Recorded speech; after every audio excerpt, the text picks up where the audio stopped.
Universal time. Hey, how you doing? This is Tom, and this is Tom's Radio Room Show. And I'm back to my Grundig Satelitt 500. This is an old classic radio. This is back when Grundig used to make some excellent radios. Unfortunately, when they got near the end and then got bought out by Eaton, the quality of their radios kind of went down. And they do have a quality control problem. I mean, from radio to radio, you can get different results, as seen by the Eaton executive satellite. I'm not impressed with that at all. Clint over at Oxford Shortwave, he loves his. Now, he has the predecessor, but they're pretty much identical. I did find a adapter for the external antenna jack, and I got it in yesterday. Got two of them for $5 from Amazon. And I'll take this one. I'll try to take this other one out of the package and show you. It's not exactly what I wanted, so I still have to use another two adapters, but it is. Let's see if I can get the camera to focus. Of course it won't. This is what's needed on the radio, which is a European PAL TV connector. That's what it is. And this particular one converts it to an F-type connector, which is used in the United States. And then on this particular setup, I don't have, well, this antenna, which is my MFJ 31-foot vertical antenna.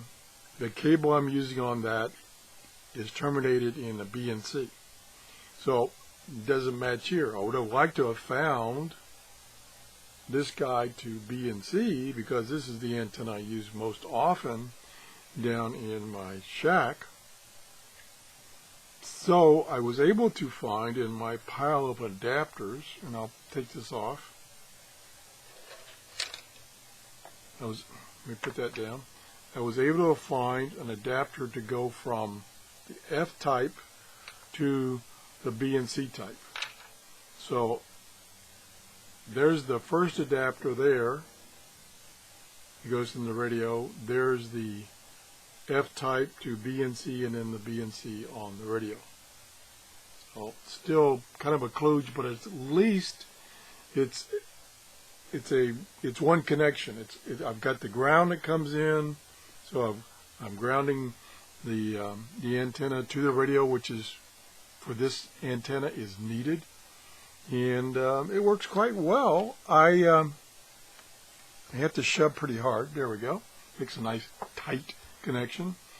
But I still have a problem with the antenna switch, to switch from built-in antenna to external antenna.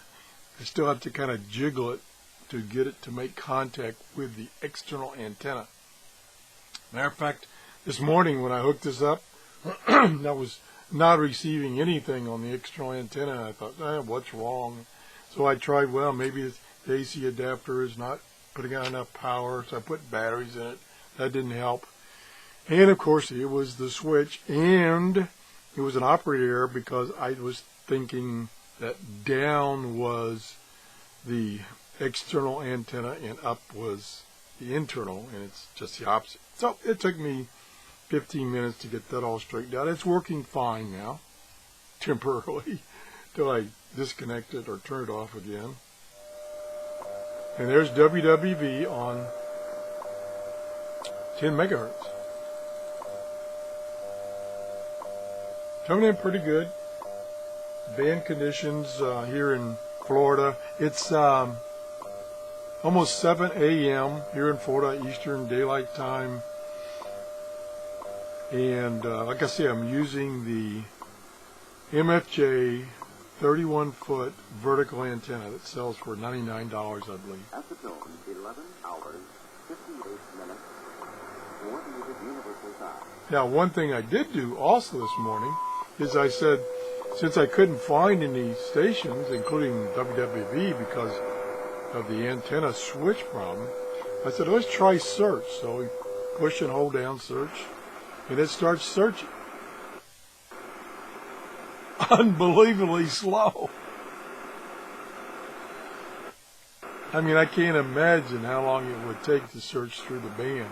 Now, I think in this case, unlike the newer, let me turn this down, unlike the newer radios that have either search or ATS, it appears like it's searching the entire shortwave band, not just the international broadcast bands, which is ideal as far as I'm concerned. Because I listen to a lot of things on shortwave that are not on the international broadcast band. They're like utilities, military air communications, commercial air communications, which are outside the international broadcast bands.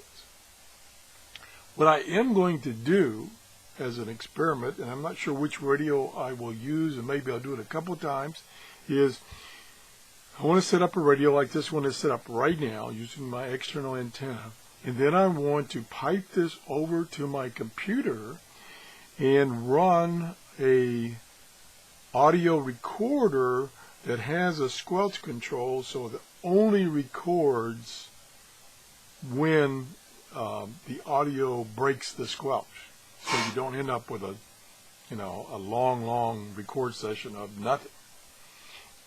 The disadvantage, and the only way I know to do it is to use Hangouts.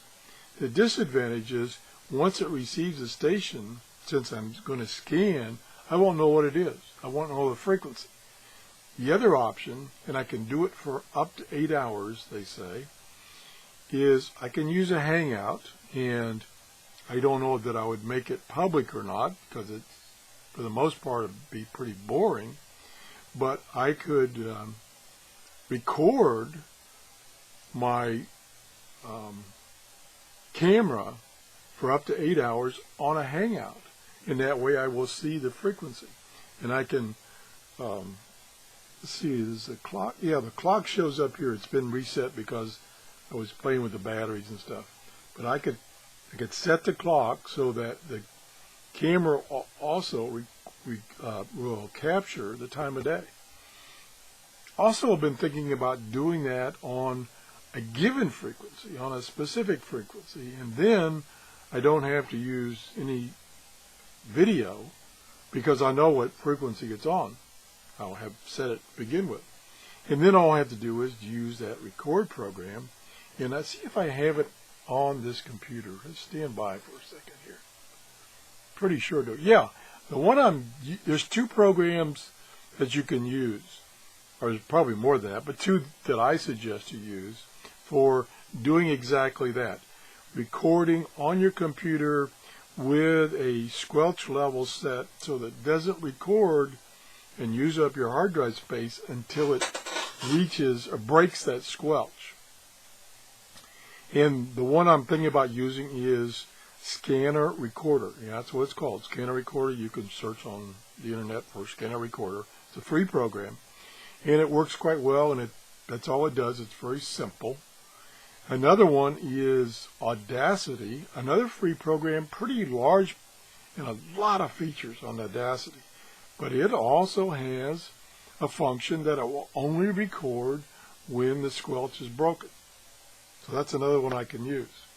A lot more fancy, and I don't know, for just doing that simple thing, I don't know if it has really any advantages over Scan Recorder. Maybe, I'm wondering if Scan Recorder timestamps. I don't think it does. So that would be a disadvantage in that I would not know the time of day that the signal was picked up, which is one piece of information I want. So maybe I should look at more at Audacity and see if it has timestamps. Okay, so that's it. I just wanted to show you that I do have the adapter, but I still have to go through one more adapter to get to the B and C on the coax for the vertical antenna. And it's working pretty good. The radio's working good. The search function is pretty atrocious. I started at 10 megahertz and I'm only up to 10.140 now after blabbing for about 8 minutes. Another thing I discovered about this, and I can't show it to you right now, it's not that important that I show it to you, is down in the bottom here on both sides of this radio, let me slide it over a little bit, right here and right here, I noticed there was a slot open there, and what looked like a place you could put some screws in. Well, I couldn't figure out what that was. Well, I did find out when I read the entire manual, not just the partial one that was given to me. You can use these screws to mount the radio to your desktop or a piece of wood or something, so that you can, like maybe you want to mount it in your boat or something like that, or in your vehicle. And that's what that's for. I thought something was missing here, covers or something. So that's what that's all about. That's about it as far as discovering new things about this radio. Yeah, I think that's about it. So anyway, that's the show. If you enjoyed it, please give me a thumbs up. Thanks everyone that subscribes to my channel. I appreciate that. And have a great day. It's going to be beautiful here in Florida. I'm sorry for those people up north or some other places with cold weather. It is going to be fabulous today and for probably at least the next week, they say. It's going to be in the 70s and dry, which is good and bad because we do need the water, the rain, but it's nice if you're going out and enjoying the weather. I just noticed that, I know why. I was going to say, I just noticed the S meter here is down to 0. Well, it's not on WWV anymore. It's searching. And gosh, it's that slow. Oh my gosh. Okay, thanks for watching. Have a great day. Bye-bye.